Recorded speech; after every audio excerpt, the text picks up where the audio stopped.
বছরের ৩৬৫ দিনই কোনো না কোনো দিবস থাকে, তেমনি আজ টয়লেট দিবস। এমন দিনে বিখ্যাত এমএনসি রিমার্ক ঘোষণা দিল তাদের নতুন ক্যাম্পেইনের।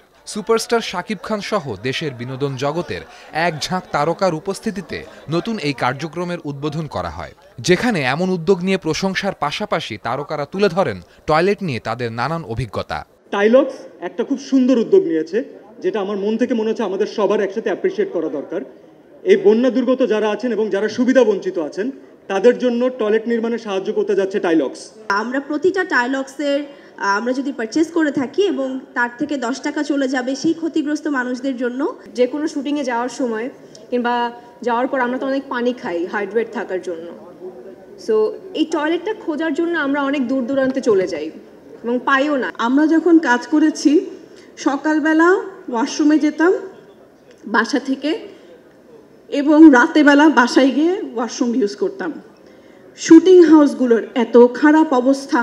সিঙ্গাপুরের মতো একটা সবচেয়ে ডেভেলপড কান্ট্রি ওয়ার্ল্ডের, সেখান থেকে একজন ফিলান্থ্রপিস্ট এসে ওয়ার্ল্ড টয়লেট ডে ঘোষণা করলেন।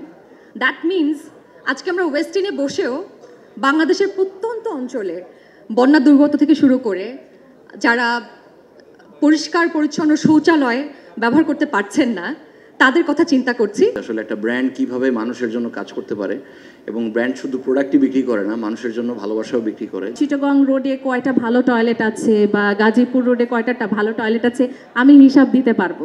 আমরা অনেক প্রোগ্রেসিভ আমরা মনে করি, বাট এখনো পর্যন্ত around the world 4.2 billion people এখনো পর্যন্ত প্রপার হাইজেনিক টয়লেট থেকে বঞ্চিত।